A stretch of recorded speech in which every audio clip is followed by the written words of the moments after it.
Group 1 aspirants కోసం టీశాట్ నిర్వహిస్తున్నటువంటి ప్రతిష్టాత్మక కార్యక్రమానికి స్వాగతం. ఈ వీడియోలో మనము గ్రూప్ 1 సైన్స్ అండ్ టెక్నాలజీలో భాగంగా పేపర్ 5 సెక్షన్ 1కి సంబంధించి అంశాలు చూస్తూ ఉన్నాం. దీంట్లో కంప్యూటర్స్ అనేటటువంటి టాపిక్ని డిస్కస్ చేస్తూ ఉన్నాం. దీంట్లో భాగంగా సూపర్ కంప్యూటర్స్కి సంబంధించి భారత్లో ఎటువంటి ప్రయత్నాలు జరిగాయి, ప్రస్తుతం భారతదేశంలో ఉన్నటువంటి సూపర్ కంప్యూటర్ల వివరాలకు సంబంధించినటువంటి అంశాలు తెలుసుకునే ప్రయత్నం చేద్దాం. మొట్టమొదటగా సూపర్ కంప్యూటర్ గురించి చెప్పాలి అంటే నార్మల్ కంప్యూటర్ల కన్నా కూడా అత్యంత వేగము వీటి యొక్క సొంతము. అదేవిధంగా ప్రాసెసింగ్ సామర్థ్యం సైతం వీటికి గణనీయంగా ఉంటున్నటువంటి దృష్ట్యా పలు కీలకమైనటువంటి రంగాలలో అణుశక్తికి సంబంధించి కావచ్చు, భూకంపాలను విశ్లేషించేటటువంటి క్రమంలో కావచ్చు, వాతావరణ పరిశోధనలకు సంబంధించి కావచ్చు, ఇలాంటి కీలకమైనటువంటి అంశాలలో భాగంగా సూపర్ కంప్యూటర్లను తయారు చేసుకోవడం, అదేవిధంగా వాడుకోవడం అనేది అనాదిగా జరుగుతూనే ఉంది. సో ఈ క్రమంలో మనం భారతదేశంలో ఎటువంటి సూపర్ కంప్యూటింగ్ వ్యవస్థలు ఉన్నాయి, వాటికి సంబంధించినటువంటి ప్రత్యేకతలు తెలుసుకునే ప్రయత్నం చేద్దాం. దీన్ని క్వశ్చన్ ఓరియంటేషన్ చూస్తే భారత్లో సూపర్ కంప్యూటర్ల అభివృద్ధి క్రమాన్ని వివరించండి అని రావచ్చు, లేదా భారత్లో తయారైనటువంటి సూపర్ కంప్యూటర్లను గురించి రాయండి అనే ఓరియంటేషన్లో క్వశ్చన్ అడిగే అవకాశం ఉంది. ఈ సూపర్ కంప్యూటర్లకు సంబంధించినటువంటి అంశాలను పరిశీలిస్తే ప్రపంచపు మొట్టమొదటి సూపర్ కంప్యూటర్ని సైమ్యూర్ క్రే తయారు చేయడం జరిగింది. సైమ్యూర్ క్రే తను తయారు చేసినటువంటి సూపర్ కంప్యూటర్ని మనము క్రే 1గా పిలుచుకుంటాం. క్రే 1. సో ఈ సూపర్ కంప్యూటర్లను భారతదేశం కూడా దాని యొక్క ప్రయోజనాలను పొందాలనేటటువంటి ఉద్దేశంతో ఈ సూపర్ కంప్యూటర్లను తమ దేశానికి కూడా అందించాలని అడగగా అక్కడ అమెరికాకు సంబంధించినటువంటి వ్యక్తులు కొంతమంది దీనికి అడ్డం చెప్పడం జరిగింది. ఎందుకు అంటే అణుశక్తికి సంబంధించి కావచ్చు, మిసైల్ టెక్నాలజీలో కావచ్చు, వీటిని దుష్ప్రయోజనాలకు వాడేటటువంటి అవకాశం ఉంది అనే అనుమానంతో భారత్కు సూపర్ కంప్యూటర్లను అందించడానికి సదరు వ్యక్తులు నిరాకరించడం జరిగింది. ఇక్కడ మొదటి నుంచి కూడా చూసినా కూడా భారతదేశము శాంతి ప్రయోజనాలకే పెద్దపీట వేసుకుంటూ ఎటువంటి సాంకేతిక పరిజ్ఞానం అయినా సరే భారతదేశ పౌరులకు ప్రయోజనాలు అందించేటటువంటి సదుద్దేశంతో రూపొందించుకోవడం జరిగింది. ఇప్పటికే మనం మిసైల్ టెక్నాలజీలో కావచ్చు, అదేవిధంగా న్యూక్లియర్ ఎనర్జీకి సంబంధించి కావచ్చు, మనము చాలా గణనీయమైనటువంటి అభివృద్ధిని సంపాదించుకోవడం జరిగింది. అయితే ఈ పరిజ్ఞానాన్ని శాంతి ప్రయోజనాలకే వినియోగించుకుంటామనేటటువంటి కట్టుబాటుని స్వయంగా భారతదేశం పెంపొందించుకోవడం జరిగింది. మరి ఆ క్రమంలో ఇక్కడ సూపర్ కంప్యూటర్లను అందించడానికి వచ్చినటువంటి సహాయ నిరాకరణను ఆధారంగా చేసుకుని భారత్ స్వదేశీయంగానే సూపర్ కంప్యూటర్లను తయారు చేసుకోవడానికి గాను నేషనల్ సూపర్ కంప్యూటింగ్ మిషన్ని ప్రారంభించడం అనేది జరిగింది. National super computing machine. ఇక్కడ మిషన్ అనేటటువంటి పదానికి అర్థం మనం గతంలోనే చెప్పుకున్నాం. సో ఈ మిషన్లో భాగంగా స్వల్పకాలంలో ఆ రంగంలో సమున్నతమైనటువంటి అభివృద్ధిని సాధించడానికి గాను అవసరమైనటువంటి ప్రణాళికలను వేసుకొని సంబంధించినటువంటి కార్యకలాపాలను పెద్ద మొత్తంలో చేపట్టడం అనేది జరుగుతుంది. So with in short span of టైంలో ఆ రంగంలో గణనీయమైనటువంటి అభివృద్ధిని సంపాదించుకోవడం కోసం మిషన్స్ని ఎస్టాబ్లిష్ చేసుకొని మనం వాడుకుంటూ ఉన్నాం. సో ఇలా క్రే సూపర్ కంప్యూటర్స్ను భారత్కు అందించడానికి నిరాకరించడం వల్ల భారత్ తన సూపర్ కంప్యూటర్ల మిషన్ను ప్రారంభించడం జరిగింది. సో ఇక్కడ భారత్లో ఈ సూపర్ కంప్యూటర్ల అభివృద్ధి కార్యక్రమం అనేది 1988లో ప్రారంభమైనట్లుగా మనకి ఇక్కడ కనిపిస్తుంది. మరి భారతదేశంలో సూపర్ కంప్యూటర్ల అభివృద్ధికి కట్టుబడి ఉన్నటువంటి సంస్థగా centre for development of advanced computing, దీన్నే మనం సింపుల్గా సిడాక్ అని పిలుస్తాము. ఇది పూణేలో ఏర్పాటైనటువంటి ఒక అత్యున్నతమైనటువంటి సంస్థ. దీని ఆధ్వర్యంలోనే భారత్లో స్వదేశీ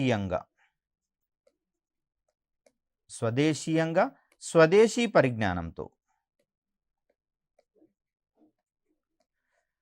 స్వదేశీ పరిజ్ఞానంతో భారతదేశంలో సూపర్ కంప్యూటర్లను తయారు చేయాలనేటటువంటి ఆశయాన్ని కనబరచడం జరిగింది. సో అందుకోసం కృషి చేస్తున్నటువంటి సంస్థగా మనకి ఇక్కడ సిడాక్ అనేది కనిపిస్తూ ఉంది. సో ఇక్కడ సిడాక్ రూపొందించేటటువంటి ఈ సూపర్ కంప్యూటర్లను మనం పరం శ్రేణితో పిలుస్తామండి. మనకు ప్రస్తుతం పరం శ్రేణిలో చాలా సూపర్ కంప్యూటర్లను తయారు చేయడం జరిగింది. పరం 8000 మొట్టమొదటి సూపర్ కంప్యూటర్ కాగా 8600, తర్వాత 9900, తర్వాత పరం 10000. ఇదే శ్రేణిలో పరం పద్మ వంటి సూపర్ కంప్యూటర్లను సైతం మనం తయారు చేసుకుంటూ ఉన్నాం. అదేవిధంగా పరం శివాయ్, పరం బ్రహ్మ, ఇటువంటి సూపర్ కంప్యూటర్లు, కాంచన్జంగా.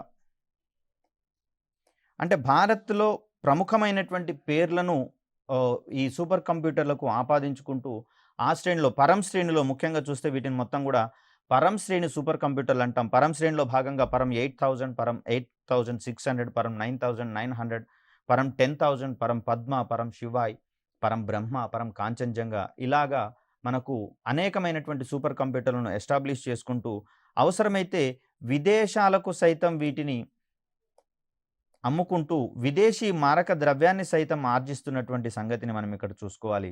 అంటే తొలుత సహాయ నిరాకరణ ఎదురైనా కూడా అది భారత్కే మేలు చేసిందనడానికి ఇది మనొక ఉదాహరణగా మనకు కనిపిస్తూ ఉంది. మొట్టమొదటి సూపర్ కంప్యూటర్గా భారత్లో పరం 8000 అని చెప్పుకుంటూ ఉంటాం. దీన్ని 1990లో సీడాక్ రూపొందించడం అనేది జరిగింది.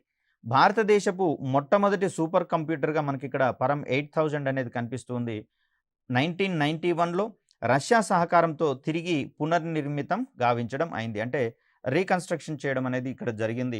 ఇది పరం 8000కి సంబంధించినటువంటి ప్రాథమిక సమాచారం. ముఖ్యంగా చూస్తే వీటి యొక్క వేగాలను మనము ఫ్లాప్స్లో కొలుస్తామని చెప్పుకున్నాం కంప్యూటర్లకు సంబంధించినటువంటి వర్గీకరణ సమయంలో. దీన్నే మనము floating point operations per second అనేటటువంటి అంశంగా చూస్తాం. అంటే సెకనుకు అది ఎన్ని ఆపరేషన్స్ చేస్తుంది అనేటటువంటి సామర్థ్యం ఆధారంగా మనకి ఇక్కడ సూపర్ కంప్యూటర్ల యొక్క సామర్థ్యాన్ని మనం వివరిస్తూ ఉంటాం. అదే నార్మల్ కంప్యూటర్స్కి అయితే దాని యొక్క ప్రాసెసింగ్ సామర్థ్యాన్ని ఆధారంగా చేసుకొని, లేదా మైక్రో ప్రాసెసర్ యొక్క సామర్థ్యాన్ని ఆధారంగా చేసుకొని దాని యొక్క పెర్ఫార్మెన్స్ని చెప్తూ ఉంటాం. దీన్ని మెగా హెడ్జ్ ప్రమాణాలలో తెలియజేస్తూ ఉండగా మనకు సూపర్ కంప్యూటర్ల వ్యవస్థకు వచ్చేసరికల్లా ఇక్కడ ఫ్లాప్స్ అనేటటువంటిది మనకు కనిపిస్తుంది ప్రధానంగా. ఇది మనకు ప్రిలిమ్స్ పాయింట్ ఆఫ్ వ్యూలో కూడా చాలా కీలకమైనటువంటి అంశంగా చూస్తూ ఉంటాం. భారత్లో మొదటి గిగా స్కేల్ సూపర్ కంప్యూటర్గా కూడా పరం 8000 పేరుగాంచడం అనేది జరిగింది. ఇక్కడ గిగాబైట్స్ సామర్థ్యాన్ని సంపాదించినటువంటి, అంటే దీన్ని మనం జీబీ, దీనికి సంబంధించినటువంటి స్టోరేజ్ కెపాసిటీగా మనం ఇక్కడ చెప్తాం. సో తొలిసారిగా గిగా స్కేల్ సామర్థ్యంలో ఉన్నటువంటి ఇక్కడ సామర్థ్యాన్ని సంపాదించుకుంటున్నటువంటి సూపర్ కంప్యూటర్గా మనకు పరం 8000 అనేది నిలవడం జరిగింది. మరొక సూపర్ కంప్యూటర్ని పరిశీలిస్తే ఆదిత్య అనేటటువంటి సూపర్ కంప్యూటర్ గురించి చెప్పుకోవాల్సి వస్తుంది. దీన్ని పూణేలోని Indian institute of tropical meteorology, ఇది వాతావరణ అధ్యయనాలకు సంబంధించినటువంటి ఒక సంస్థ. ఈ సంస్థ ఆధ్వర్యంలో ఆదిత్య అనేటటువంటి సూపర్ కంప్యూటర్ని అక్కడ ఎస్టాబ్లిష్ చేసుకొని, ఇన్స్టాల్ చేసుకొని దీన్ని వినియోగించుకుంటూ ఉన్నాం. ఇది సిద్ధాంతపరంగా టెరాఫ్లాప్స్ సామర్థ్యాన్ని సాధించినటువంటి ఈ సూపర్ కంప్యూటర్ టాప్ 500 సూపర్ కంప్యూటర్ల జాబితాలో జూన్ 13న విడుదల చేసినటువంటి జాబితాలో 96వ స్థానాన్ని, అదేవిధంగా చూస్తే జూన్ 2017లో విడుదల చేసినటువంటి జాబితాలో 260వ స్థానాన్ని పొందడం జరిగింది. ప్రధానంగా ఈ సూపర్ కంప్యూటర్ని మనం వాతావరణ అధ్యయనము, అదేవిధంగా భవిష్యత్తు వాతావరణ స్థితిని అంచనా వేయడం, దీన్నే ముందస్తు అంచనాలు అంటాం. సింపుల్గా వాతావరణ ముందస్తు అంచనా, దీన్నే వెదర్ ఫోర్కాస్టింగ్ అనేటటువంటి పేరుతో కూడా పిలుస్తూ ఉంటాం. దీనికోసం వినియోగిస్తున్నట్లుగా మనకి ఇక్కడ గమనించవచ్చు. ప్రధానంగా ఆదిత్య అనేటటువంటిది వాతావరణ అధ్యయనాల కోసం రూపొందించినటువంటి సూపర్ కంప్యూటర్గా మనకి ఇక్కడ కనిపిస్తుంది. ఇక్కడ మనకు ఒక కీలకమైనటువంటి పదంగా టాప్ 500 అనేటటువంటి పదం కనిపించింది. ఇదేంటంటే ప్రపంచవ్యాప్తంగా ఉన్నటువంటి అత్యంత శక్తివంతమైనటువంటి సూపర్ కంప్యూటర్ల లిస్ట్ని ఇది రూపొందించి విడుదల చేస్తుంది. ప్రతి సంవత్సరం 2 సార్లు టాప్ 500 పేరుతో విడుదల చేయడం అనేది జరుగుతుంది. ఇది ఒకటి నవంబర్ నెలలో జరుగుతూ ఉండగా, మరొకటి జూలై నెల, అంటే జూలై మరియు నవంబర్ 2 సార్లు ఇక్కడ ఈ టాప్ 500 లిస్టుని విడుదల చేయడం అనేది జరుగుతుంది. ప్రపంచవ్యాప్తంగా ఉన్నటువంటి సూపర్ కంప్యూటర్లను పరిశీలించి వాటి యొక్క శక్తి సామర్థ్యాలను అంచనా వేసుకుంటూ టాప్ 500 జాబితా అనేది ఇస్తున్నారు. దీంట్లో భాగంగానే ఇటీవల కాలంలో గ్రీన్ ఎనర్జీ 500 పేరిట కూడా మనకు లిస్ట్ అవుట్ చేయడం అనేది జరుగుతుంది. అంటే పర్యావరణ హితమైనటువంటి సూపర్ కంప్యూటర్ల జాబితాను గ్రీన్ జాబితా పేరు మీద లేదా గ్రీన్ ఎనర్జీ జాబితా పేరు మీద ఇక్కడ విడుదల చేయడం అనేది జరుగుతుంది. అంటే తక్కువ ఎనర్జీని ఉపయోగించుకుంటూ ఎక్కువ పనితీరును కనబరిచేటటువంటి లిస్టు మరొకటి సెపరేట్ చేయడం అనేది జరిగింది. అయితే ఇక్కడ మనకు ఆదిత్యకు సంబంధించి చూస్తే వెరీ రీసెంట్‌గా అంటే జూన్ 2017లో ఇది 260 స్థానాన్ని పొందినట్లుగా మనకిక్కడ కనిపిస్తుంది. అంత క్రితం విడుదల చేసినటువంటి జాబితాలో దీని యొక్క స్థానము 96గా మనకిక్కడ కనిపిస్తుంది. ప్రధానంగా చూస్తే మనది టాప్ 500 లిస్టులో ఉంటూ ఉన్నాం కానీ, టాప్ 100 జాబితాలో కొంచెం కష్టపడుతున్నట్లుగా మనకిక్కడ కనిపిస్తుంది. జాబితాలన్నింటినీ గనక పరిశీలిస్తూ ఉంటే. ఏ 1, 2 లేదా 3 కంటే ఎక్కువ సూపర్ కంప్యూటర్లు జాబితాలో మనకు చోటు సంపాదించుకున్నటువంటి పరిస్థితి కనిపిస్తుంది. అదే అమెరికా మరియు చైనాలకు సంబంధించి చూస్తే వందల సంఖ్యలో సూపర్ కంప్యూటర్లు అనేవి టాప్ 500 లిస్ట్‌లోకి రావడం అనేది జరుగుతుంది. అయితే భారత్ కూడా నేషనల్ సూపర్ కంప్యూటింగ్ మిషన్‌ని దశల వారీగా అమలు పరుచుకుంటూ సుమారు 70కి పైగా సూపర్ కంప్యూటర్లను దేశవ్యాప్తంగా ఎస్టాబ్లిష్ చేయాలని, అదేవిధంగా యూనివర్సిటీస్ కావచ్చు, పరిశోధనా సంస్థలు కావచ్చు, విశ్వవిద్యాలయాలకు సంబంధించినటువంటి రీసెర్చ్ వింగ్స్ కావచ్చు, వీటన్నింటిని అనుసంధానం చేస్తూ ఈ 70 సూపర్ కంప్యూటర్లను దేశవ్యాప్తంగా ఎస్టాబ్లిష్ చేయాలని చెప్పి ప్రయత్నాలనేవి జరుగుతూ ఉన్నాయి. అయితే ప్రస్తుతం ఉన్నటువంటి పరిస్థితి మాత్రం మనకు టాప్ 500లో అతి స్వల్ప సంఖ్యలో మనకు వాటా ఉండడం జరుగుతుంది సూపర్ కంప్యూటింగ్ రంగంలో. మరొక సూపర్ కంప్యూటర్ మనకిక్కడ అనుపమ్ అనేది కనిపిస్తూ ఉంది. అనుపమ్ శ్రేణిలోని సూపర్ కంప్యూటర్లను అంతర్గత అవసరాల నిమిత్తం అంటే ఇంటర్నల్‌గా వాడుకోవడానికి గాను భాభా అటామిక్ రీసెర్చ్ సెంటర్ రూపొందించడం అనేది జరిగింది. దీన్ని ప్రధానంగా reactor physics, theoretical physics, computational chemistry అంటే కంప్యూటర్ ద్వారా కెమిస్ట్రీకి సంబంధించినటువంటి అంశాలను అనాలిసిస్ చేస్తూ సంబంధిత అంశాలను అవగాహన పరుచుకునేటటువంటి శాస్త్రంగా మనకి ఇక్కడ కనిపిస్తుంది. రియాక్టర్లకు సంబంధించి న్యూక్లియర్ రియాక్టర్లకు సంబంధించినటువంటి భౌతిక శాస్త్రం కావచ్చు, అదేవిధంగా అణుశక్తికి సంబంధించినటువంటి సైద్ధాంతిక భౌతిక శాస్త్ర అంశాలను సంబంధించి కావచ్చు, దీని యొక్క వినియోగం అనేది మనకి ఇక్కడ కనిపిస్తూ ఉంది.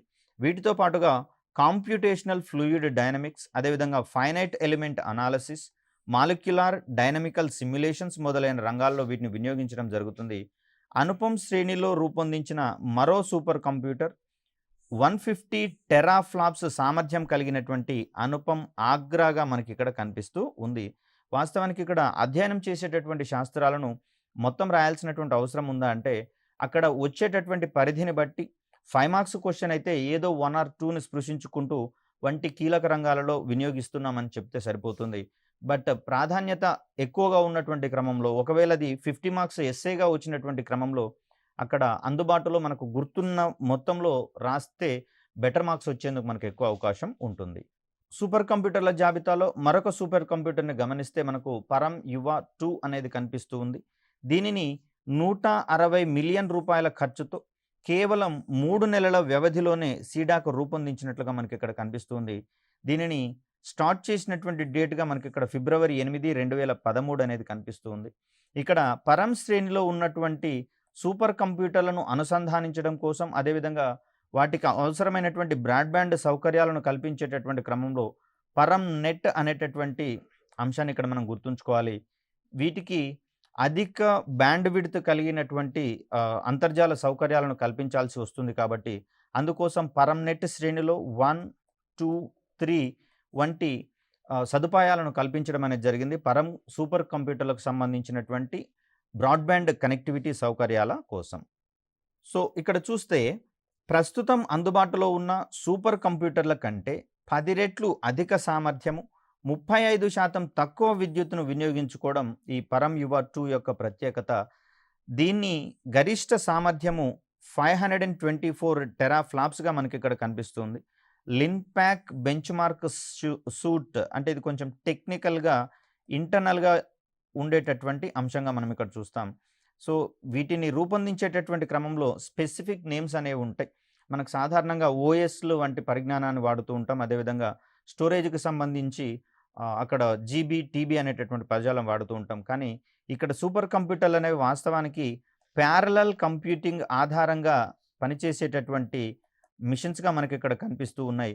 అంటే అనేకమైనటువంటి కంప్యూటర్ ప్రాసెసింగ్ వ్యవస్థలను ఒకదానితో ఒకటి అనుసంధానించి వాటి యొక్క సామర్థ్యాన్ని గరిష్టం చేస్తూ అన్ని మిషన్ల యొక్క సామర్థ్యాలను ఒక్కతాటి మీద నడిపిస్తూ పనిచేసేటటువంటి ఒక వ్యవస్థగా మనకిక్కడ ఈ సూపర్ కంప్యూటర్ల వింగ్ అనేది కనిపిస్తుంది. దీంట్లో ప్రధానంగా చూస్తే మనకు నోడ్స్ అనేటటువంటి పదజాలం కనిపిస్తుంది.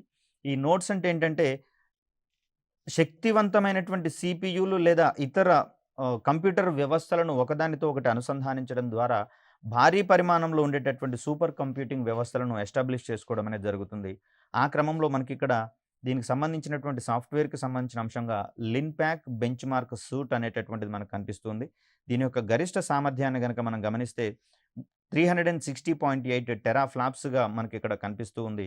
సో, ఇక్కడ ఇన్‌స్టాల్డ్ కెపాసిటీ ఒకటి మనకు కనిపిస్తుంది. ఇన్‌స్టాల్డ్ కెపాసిటీ ఒకటి కాగా, ఆపరేషనల్ కెపాసిటీ ఒకటి కనిపిస్తుంది. కాబట్టి అక్కడ అవసరమైనటువంటి సందర్భాలలో మనకు తెలిసినటువంటి అక్యురేట్ విలువని మెన్షన్ చేస్తే మనకక్కడ సరిపోతుంది. ఈ విధమైనటువంటి ఓరియంటేషన్‌లో అంటే తక్కువ శక్తిని వినియోగించుకోవడం, అదేవిధంగా 524 టెరాఫ్లాప్స్ వరకు అది సామర్థ్యాన్ని సంపాదించుకోవడం ద్వారా నవంబర్ 2012 టాప్ 500 జాబితాలో ఇది 62వ స్థానాన్ని సంపాదించినట్లుగా మనకిక్కడ కనిపిస్తుంది. 500 టెరాఫ్లాప్స్ సామర్థ్యాన్ని సాధించినటువంటి భారతదేశపు తొలి సూపర్ కంప్యూటర్‌గా పరం యువ 2 అనేది ఖ్యాతికెక్కడం జరిగింది. శక్తి వినియోగం దృష్ట్యా కావచ్చు, నవంబర్ 2012లో విడుదలైనటువంటి టాప్ 500 గ్రీన్ సూపర్ కంప్యూటర్ల జాబితాలో దీని యొక్క ర్యాంక్ మనకు 33వ ర్యాంకుగా కనిపిస్తూ ఉంది. ఇప్పటికి కూడా టాప్ 500 జాబితాలో టాప్ 10 సూపర్ కంప్యూటర్ల లిస్టులో భారతదేశానికి సంబంధించినటువంటి సూపర్ కంప్యూటర్ లేకపోవడం శోచనీయం. అంటే మరొక క్రమంలో కొన్ని దేశాలు ఏం చేస్తున్నాయంటే వాటి యొక్క సూపర్ కంప్యూటర్లను గనక ప్రపంచానికి వెల్లడిస్తే వాటి సామర్థ్యానికి మించినటువంటి సామర్థ్యాలను అవి సంపాదించుకునేందుకు ప్రయత్నం చేస్తాయన్న ఉద్దేశంతోటి కొన్ని ఉద్దేశపూర్వకంగా కూడా వాటి యొక్క ఫుల్ డీటెయిల్స్‌ని అందించడం లేదు. కాబట్టి సరే ఏది ఎలా జరిగినా కూడా టాప్ 100లో కాదు టాప్ 10 విషయానికొస్తే భారతదేశం యొక్క ప్రాధాన్యత చాలా స్వల్పం, అసలు దాదాపుగా లేదనే మనం చెప్పుకోవచ్చు. ఇటీవల కాలంలోనే టాప్ 100 లిస్ట్ వరకు చేరుకున్నటువంటి క్రమాన్ని చూస్తూ ఉన్నాం భారతదేశంలో సూపర్ కంప్యూటర్లకు సంబంధించి టాప్ 500 లిస్టులో. అదేవిధంగా ఈ సూపర్ కంప్యూటర్ అవతరణతో భారత్ భవిష్యత్తులో 500 టెరాఫ్లాప్స్ కంటే ఎక్కువ సామర్థ్యం కలిగినటువంటి సూపర్ కంప్యూటర్ల తయారీకి ముందడుగు వేస్తోంది. ఇక్కడ టెరాఫ్లాప్స్ తర్వాత వచ్చేది పెటాఫ్లాప్స్‌గా మనకు కనిపిస్తుంది. పెటాఫ్లాప్స్ సామర్థ్యము ప్రస్తుతము ప్రత్యూష్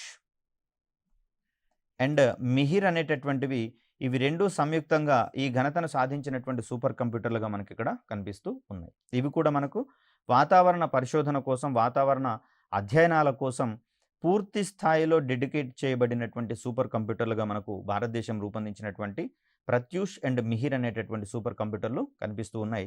ఇక్కడ పరం యువ 2 తర్వాత భారతదేశం ప్రధానంగా 500 టెరాఫ్లాప్స్ కంటే అధిక సామర్థ్యం కలిగినటువంటి సూపర్ కంప్యూటర్ల తయారీ మీద ప్రధానంగా దృష్టి సారించడం అనేది జరిగింది. మొట్టమొదటగా మనము గిగా స్కేల్‌కి సంబంధించినటువంటి సూపర్ కంప్యూటర్ల డెవలప్‌మెంట్ నుంచి ప్రస్తుతం మనము టెరాఫ్లాప్స్ సామర్థ్యం ఉన్నటువంటి సూపర్ కంప్యూటర్ల తయారీ వరకు పురోగమించినటువంటి క్రమాన్ని ఇక్కడ మనకు ఈ గణాంకాలు అనేవి తెలియజేస్తూ ఉన్నాయి. ఇక్కడ పరం యువ 2కి సంబంధించి చూస్తే అంతరిక్ష పరిశోధనలు, బయో ఇన్ఫర్మాటిక్స్, అదేవిధంగా వాతావరణ ముందస్తు అంచనాలకు, భూకంప సమాచార విశ్లేషణ, ఏరోనాటికల్ ఇంజనీరింగ్, ఔషధ రంగ అభివృద్ధికి, అదేవిధంగా చూస్తే శాస్త్ర సంబంధ సమాచార విశ్లేషణకు, వివిధ విద్యా సంస్థల అనుసంధానం మొదలైన వాటికి దీనిని వినియోగించడం జరుగుతుంది. ఉదాహరణ గనక మనం గమనిస్తే నేషనల్ నాలెడ్జ్ నెట్వర్క్ ద్వారా ఐఐటి, ఎన్ఐటి స్థాయి విద్యా సంస్థలను అనుసంధానించడం అనేది జరుగుతుంది. ప్రధానంగా ఈ ఎన్కేఎన్ అనేది యూనివర్సిటీల స్థాయిలో ఎస్టాబ్లిష్ చేసినటువంటి సూపర్ కంప్యూటర్లను అనుసంధానించేటటువంటి వ్యవస్థగా మనకి ఇక్కడ కనిపిస్తుంది. తద్వారా పరిశోధనలలో ఒక యూనివర్సిటీ పొందినటువంటి సమాచారాన్ని కావచ్చు, జ్ఞానాన్ని కావచ్చు, ఇక్కడ ఈ అనుసంధాన వ్యవస్థ ద్వారా ఇతర యూనివర్సిటీల యొక్క గైడెన్స్ కోసం వాటిని వినియోగించుకునేటందుకు వీలుంటుంది. అటువంటి ఒక సూపర్ కంప్యూటింగ్ వ్యవస్థల యొక్క అనుసంధాన వ్యవస్థగా మనకి ఇక్కడ నేషనల్ నాలెడ్జ్ నెట్వర్క్ అనేది మనకు కనిపిస్తుంది. ఇది ప్రధానంగా చూస్తే ఐఐటి లెవెల్, ఎన్ఐటి లెవెల్‌లో ఉండేటటువంటి విద్యా సంస్థలను అనుసంధానించేటటువంటి ఒక కార్యక్రమంగా గమనిస్తూ ఉన్నాం. దీని ద్వారా సుమారుగా 1000 వరకు యాక్టివ్ రిసెర్చర్స్ పరిశోధకులు అంటే ఇంకనూ పరిశోధనలు చేస్తున్నటువంటి పరిశోధకులు ఎవరైతే ఉన్నారో వారికి కూడా ఈ ఎన్కేఎన్ అంటే నేషనల్ నాలెడ్జ్ నెట్వర్క్ ద్వారా వారికి అవసరమైనటువంటి సమాచారాన్ని పొందడానికి కావచ్చు, లేదా వారు పొందినటువంటి సమాచారాన్ని దాంట్లోకి అప్లోడ్ చేసుకుంటూ ఇతరులకు మార్గదర్శకంగా నిలవడానికి కావచ్చు, వాటిని మనం అనుసంధానం చేసుకొని రూపొందించుకుంటున్న క్రమాన్ని చూస్తూ ఉన్నాం. మరొక సూపర్ కంప్యూటర్‌గా మనకిక్కడ సాగా కనిపిస్తూ ఉంది. దీని యొక్క పూర్తి సామర్థ్యాన్ని గనక మనం గమనిస్తే 450 టెరాఫ్లాప్స్‌గా మనకు కనిపిస్తుంది. దీని యొక్క సమాచార నిల్వ సామర్థ్యము 120 టెరాబైట్స్‌గా మనకిక్కడ కనిపిస్తుంది. దీనిని భారత అంతరిక్ష పరిశోధన సంస్థ ఇస్రో రూపొందించినట్లుగా కనిపిస్తుంది. దీనిని రూపొందించడానికి కాను గ్రాఫికల్ ప్రాసెసింగ్ యూనిట్స్ జీపీయూగా చెప్పుకుంటూ ఉంటాం. ప్రస్తుతము మదర్ బోర్డులలో మైక్రో ప్రాసెసర్స్ ఉంటున్నటువంటి దృష్ట్యా ఇప్పుడున్నటువంటి సిస్టమ్స్ అన్నీ కూడా హై ఎండ్ సిస్టమ్స్, వీటిలలో గ్రాఫికల్ ప్రాసెసింగ్ యూనిట్స్ జీపీయూలను ఇన్స్టాల్ చేసుకుంటున్నట్లుగా కనిపిస్తుంది. సుమారుగా 400 వరకు ఇటువంటి గ్రాఫికల్ యూజర్ ఇంటర్ఫేసెస్‌ని మనం ఒక దగ్గర అసెంబుల్ చేసినట్లుగా కనిపిస్తుంది. ఇవి Nvidia Tesla C2070 graphical processing యూనిట్లుగా మనకిక్కడ కనిపిస్తూ ఉన్నాయి. పెద్ద మొత్తంలో రూపొందిస్తూ ఉంటాం కాబట్టి సూపర్ కంప్యూటర్ల యొక్క పరిమాణం కూడా అంతే పెద్ద మొత్తంలో ఉంటుంది. తద్వారా వాటి యొక్క సామర్థ్యం కూడా అమాంతం పెరుగుతున్నటువంటి పరిస్థితి మనకు కనిపిస్తుంది. అదేవిధంగా చూస్తే సూపర్ కంప్యూటర్లను ఏదో ఒక ప్రయోజనానికే కాకుండా బహుళ ప్రయోజనాలుగా వినియోగించుకుంటున్నట్లుగా ఇంత క్రితం చూసినటువంటి సూపర్ కంప్యూటర్ల యొక్క ఉపయోగాలకు సంబంధించి చూస్తే మనకు తెలుస్తూ ఉంది. అలా సాగాకు సంబంధించి చూస్తే 300 ఎన్విడియా టెస్లా M2090 జీపీయూస్‌ని 300, ప్రాసెసింగ్ కోసం మరొక 400 ఇంటెల్ క్వాడ్ కోర్ ఎక్స్కాన్ సిపియూస్‌ని, 330 ఇంటెల్ ఎక్స్-కోర్ ఎక్స్కాన్ సిపియూస్‌ని వినియోగించడం అనేది జరిగింది. సో వీటన్నింటిని అనుసంధానించడం ద్వారా ఏర్పడేటటువంటి సంబంధిత వ్యవస్థను మనము ప్యారలల్ కంప్యూటింగ్‌కి సంబంధించినటువంటి వ్యవస్థగా మనం ఇక్కడ చెప్తాం. తద్వారా వీటన్నింటి యొక్క శక్తిని ఆధారంగా చేసుకొని మనకిక్కడ సాగా అనేటటువంటి సూపర్ కంప్యూటర్ యొక్క శక్తి అమాంతం పెరిగినట్లుగా మనకిక్కడ గమనిస్తూ ఉన్నాం. దీని యొక్క శక్తి మనకు 450 టెరాఫ్లాప్స్‌గా ఇక్కడ మనకు కనిపిస్తూ ఉంది.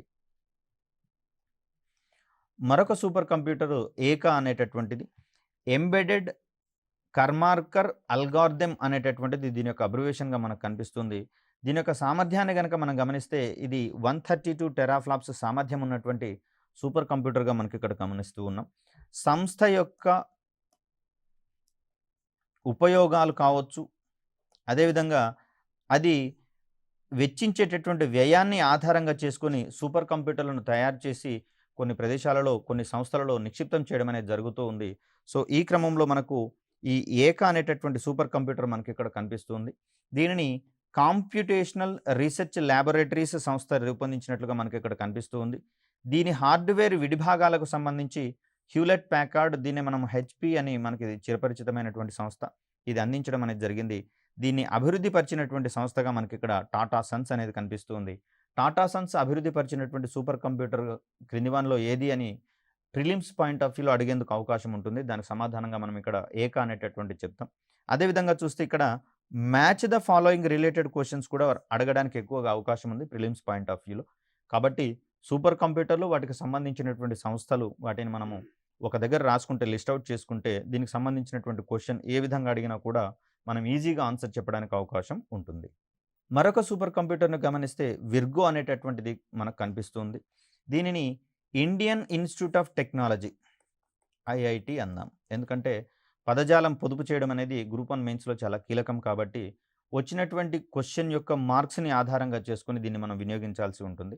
సో ఐఐటి మద్రాస్ వారు రూపొందించినట్లుగా మనకు కనిపిస్తుంది విర్గో అనే సూపర్ కంప్యూటర్. దీని యొక్క సామర్థ్యాన్ని గమనిస్తే 91.1 టెరాఫ్లాప్స్‌గా మనకు కనిపిస్తుంది. నవంబర్ 2012లో వెలువరించినటువంటి టాప్ 500 జాబితాలో ఇది 364 ప్లేస్‌ని పొందినట్లుగా మనకి ఇక్కడ కనిపిస్తుంది.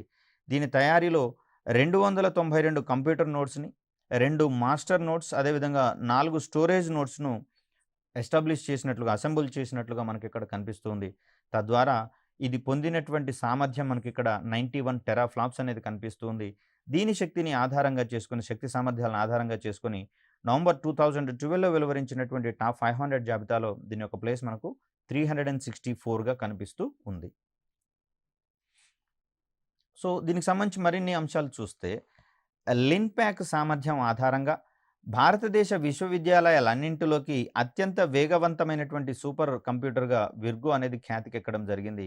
దీని సిద్ధాంతపరమైనటువంటి సామర్థ్యం దీన్నే ఆర్పీక్ కెపాసిటీ అంటాము.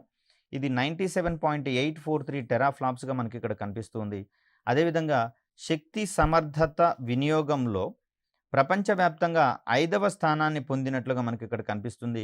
భారతదేశ వ్యాప్తంగా చూస్తే ఆనాటికి మొదటి స్థానాన్ని సంపాదించుకుంటున్నట్లుగా ఇక్కడ మనకు కనిపిస్తూ ఉంది. ఇక్కడ మనకు సూపర్ కంప్యూటర్ల యొక్క శక్తిని టెరాఫ్లాప్స్లో చెప్తూ ఉన్నాం. అయితే అది వినియోగించేటటువంటి శక్తిని బేరీజు వేసుకుంటూ అక్కడ గ్రీన్ సూపర్ కంప్యూటర్ల జాబితాను కూడా వెలువరిస్తూ ఉన్నాం. కాబట్టి ఇక్కడ అత్యంత తక్కువ శక్తిని వినియోగించేటటువంటి క్రమంలో ప్రపంచవ్యాప్తంగా ఇది ఎస్టాబ్లిష్ చేసిన నాటికి 5వ స్థానాన్ని పొందినట్లుగా భారతదేశ వ్యాప్తంగా మొదటి స్థానంలో ఉన్నట్లుగా మనకి ఇక్కడ కనిపిస్తూ ఉంది. మరొక సూపర్ కంప్యూటర్గా విక్రమ్ 100 అనేది మనకు కనిపిస్తుంది. దీనిని జూన్ 26, 2015న ప్రొఫెసర్ యుఆర్ రావు గారిచే ఫిజికల్ రీసెర్చ్ ల్యాబొరేటరీ అహ్మదాబాద్లో ఉందండి ఇది. సో ఇక్కడ ప్రారంభించడం అనేది జరిగింది. దీని యొక్క సామర్థ్యాన్ని గమనిస్తే 100 టెరాఫ్లాప్స్ కనిపిస్తూ ఉన్నాయి. దీనిని రూపొందించడానికి 97 కంప్యూటర్ నోట్స్, అదేవిధంగా ప్రతిదానిలో 2 ఇంటెల్ ఎక్స్కాన్ E5 2670 V3 గ్రాఫిక్స్ నోట్స్ని, అదేవిధంగా 2.3 GHz సామర్థ్యం కలిగినటువంటి 12 కోర్ ఇంటెల్ హాస్వెల్ సిపియులను వాడడం జరిగింది.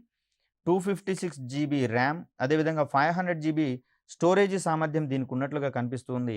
భారత్లో అత్యంత వేగవంతమైనటువంటి సూపర్ కంప్యూటర్లలో విక్రమ్ 100 యొక్క స్థానంగా మనకి ఇక్కడ 13 అనేది కనిపిస్తూ ఉంది. ఇది కూడా one of the powerful super computer in ఇండియాగా మనకి ఇక్కడ కనిపిస్తూ ఉంది. అదేవిధంగా మరొక సూపర్ కంప్యూటర్గా పరం యువ. ఇక్కడ పరం యువలో భాగంగా ఇంత క్రితం పరం యువ 2కి సంబంధించిన అంశాలు చూశాము. ఇప్పుడు పరం యువకు సంబంధించిన అంశాలు చూస్తే సిడాక్ రూపొందించినటువంటి పరం శ్రేణిలోని సూపర్ కంప్యూటర్లలో మరొకటి పరం యువ. దీని యొక్క సామర్థ్యాన్ని గమనిస్తే 54 టెరాఫ్లాప్స్గా మనకి ఇక్కడ కనిపిస్తూ ఉంది. సో మరొక సూపర్ కంప్యూటర్గా సూపర్నోవా కనిపిస్తుంది మనకు. దీన్ని రూపొందించినటువంటి సంస్థగా విప్రో అనేది కనిపిస్తూ ఉంది. విప్రో ఇన్ఫోటెక్, విప్రో వారి ఇక్కడ ఐటీ రిలేటెడ్ ఆర్గనైజేషన్గా విప్రో ఇన్ఫోటెక్ అనేది కనిపిస్తుంది. ఇది సూపర్నోవా శ్రేణిలోని సూపర్ కంప్యూటర్లను అభివృద్ధి పరుస్తున్నట్లుగా మనకి ఇక్కడ ప్రధానంగా కనిపిస్తూ ఉంది. అదేవిధంగా చూస్తే ప్రత్యూష్ మరియు మిహిర్ అనేటటువంటి సూపర్ కంప్యూటర్లు ఇటీవల వెలుగులోకి రావడం అనేది జరిగింది. ఇవి పూర్తి స్థాయిలో వాతావరణ పరిశోధనల కోసం అంకితమైనటువంటి సూపర్ కంప్యూటర్లుగా మనకు కనిపిస్తూ ఉన్నాయి. ఇవి హై పెర్ఫార్మెన్స్ కంప్యూటింగ్. ఇటీవల కాలంలో ప్రధానంగా సూపర్ కంప్యూటర్లను ఈ పేరుతో పిలుస్తూ ఉన్నాం, హెచ్పిసి లేదా హై పెర్ఫార్మెన్స్ కంప్యూటింగ్. వీటిని 8 జనవరి 2018న కేంద్ర సైన్స్ అండ్ టెక్నాలజీ మంత్రి డాక్టర్ హర్షవర్ధన్ ప్రారంభించడం అనేది జరిగింది. ప్రత్యూష్ మరియు మిహిర్కి సంబంధించిన సూపర్ కంప్యూటింగ్ వ్యవస్థలని. వీటిని వరుసగా పూణేలోని Indian institute of tropical meteorology, అదేవిధంగా నోయిడాలోని మీడియం రేంజ్ వెదర్ ఫోర్కాస్ట్ అనేటటువంటి 2 ప్రభుత్వ రంగ సంస్థల్లో ఏర్పాటు చేయడం అనేది జరిగింది. ప్రధానంగా వాతావరణ అధ్యయనాల కోసం అనుకున్నాం కాబట్టి అందులో నిమగ్నమై ఉన్నటువంటి 2 సంస్థలు పూణే మరియు నోయిడాలో ఉన్నటువంటి సంస్థలలో వీటిని ఎస్టాబ్లిష్ చేయడం అనేది జరిగింది. పూణేలో ప్రత్యూష్ అనేటటువంటి సూపర్ కంప్యూటర్ని ఎస్టాబ్లిష్ చేసినట్లుగా, నోయిడాలో మనకు మిహిర్ అనేటటువంటి సూపర్ కంప్యూటర్ని ఎస్టాబ్లిష్ చేసినట్లుగా మనకి ఇక్కడ కనిపిస్తూ ఉంది. సో జనవరి 2018 నాటికి 6.8 పెటాఫ్లాప్స్ గరిష్ట వేగంతో ప్రత్యూష్ మరియు మిహిర్ 2 భారతదేశంలోని అత్యంత వేగవంతమైనటువంటి సూపర్ కంప్యూటర్లుగా ఆవిర్భవించడం అనేది జరిగింది. ఇక్కడ 6.8 పెటాఫ్లాప్స్ అనేవి రెండిటి యొక్క సంయుక్త సామర్థ్యంగా మనం చూడాల్సి ఉంటుంది. అంటే ఒక్కొక్క దానిది కాదు, రెండింటి యొక్క సామర్థ్యాన్ని మనం గణిస్తే, అంటే సంయుక్తంగా చూస్తే మనకు 6.8 పెటాఫ్లాప్స్గా మనకి ఇక్కడ కనిపిస్తుంది. వీటిని రూపొందించడానికి గాను మొత్తంగా 438.9 కోట్లు ఖర్చు చేయడం జరిగింది. ప్రత్యూష్ అనేటటువంటి పదానికి ఉదయించే సూర్యుడు అని సంస్కృత భాషలో అర్థం అనేది మనకు కనిపిస్తుంది. ఇక్కడ ప్రత్యూష సామర్థ్యము ఇండివిడ్యువల్గా చూస్తే 4 పెటాఫ్లాప్స్, మిహిర్ సామర్థ్యాన్ని గమనిస్తే 2.8 పెటాఫ్లాప్స్, సంయుక్తంగా చూస్తే 6.8 పెటాఫ్లాప్స్ సామర్థ్యంగా ప్రత్యూష్ మరియు మిహిర్ వ్యవస్థలకు సంబంధించినటువంటి ఉమ్మడి సామర్థ్యాన్ని మనం ఇక్కడ గణిస్తూ ఉన్నాం. సో ఇవి సంయుక్తంగా 6.8 పెటాఫ్లాప్స్ మిశ్రమ అవుట్పుట్ను అందించడం అనేది జరుగుతుంది. భారతదేశంలోని వాతావరణ అంచనా మరియు వాతావరణ పరిశీలన రంగాలలో ప్రత్యూష్ మరియు మిహిర్ ఉపయోగించబడుతున్నాయి. ఈ కార్యక్రమాల కోసం అంకితం చేయబడినటువంటి మొట్టమొదటి సూపర్ కంప్యూటింగ్ వ్యవస్థలుగా ఇవి 2 పేరుగాంచడం జరిగింది. అదేవిధంగా చూస్తే ఋతుపవనాలను అధ్యయనం చేయడం, చేపలు పట్టడము, గాలి నాణ్యత, సునామీ, తుఫానులు, భూకంపాలు, మెరుపులు మరియు వరదలు, కరువు వంటి ఇతర సహజ విపత్తుల పరంగా ఇవి దేశానికి మెరుగైనటువంటి సూచనలు చేయడానికి ఈ వ్యవస్థ సహాయపడుతుంది. ఇది ప్రధానంగా ఈ రంగాలలో చేసేటటువంటి అధ్యయనాల ఆధారంగా ఏదైనా ప్రమాదకరమైనటువంటి పరిస్థితులు గనక గమనించినట్లయితే సంబంధిత విభాగాలను అలర్ట్ చేయడానికి కూడా మనకిక్కడ పనిచేసేటటువంటి వ్యవస్థలుగా కనిపిస్తూ ఉన్నాయి. సో, వీటిలలో మరొక ముఖ్యమైనటువంటి అంశం జపాన్, యునైటెడ్ స్టేట్స్ మరియు యునైటెడ్ కింగ్డమ్ తర్వాత వాతావరణ మరియు వాతావరణ పరిశోధన కోసం అంకితం చేయబడినటువంటి హై పెర్ఫార్మెన్స్ కంప్యూటింగ్ వ్యవస్థగా ప్రత్యూష్ మరియు మిహిర్ అనేది పేరుగాంచడం అనేది జరిగింది. సో, ఇవి స్థూలంగా చెప్పాలంటే భారతదేశంలో సూపర్ కంప్యూటర్లకు సంబంధించినటువంటి ప్రాథమిక సమాచారము. దీంట్లో ఏ సంస్థలో ఏ సూపర్ కంప్యూటర్ అనేది ఎస్టాబ్లిష్ చేయడం అనేది కొంచెం మనకు ప్రిలిమ్స్ పాయింట్ ఆఫ్ వ్యూలో కూడా ఇంపార్టెంటే. సో, ఆ క్రమంలో మనము రెండింటిని సంయుక్తంగా చదివినట్లయితే, రెండింటిని మిక్స్ చేస్తూ చదివినట్లయితే మిక్స్డ్ స్ట్రాటజీలో మనకు ఎక్కువ మార్కులు వచ్చేందుకు అవకాశం ఉంటుంది. మరొక చక్కటి వీడియోతో మిమ్మల్ని కలిసే ప్రయత్నం చేస్తాను. అప్పటి వరకు సెలవు. ధన్యవాదాలు.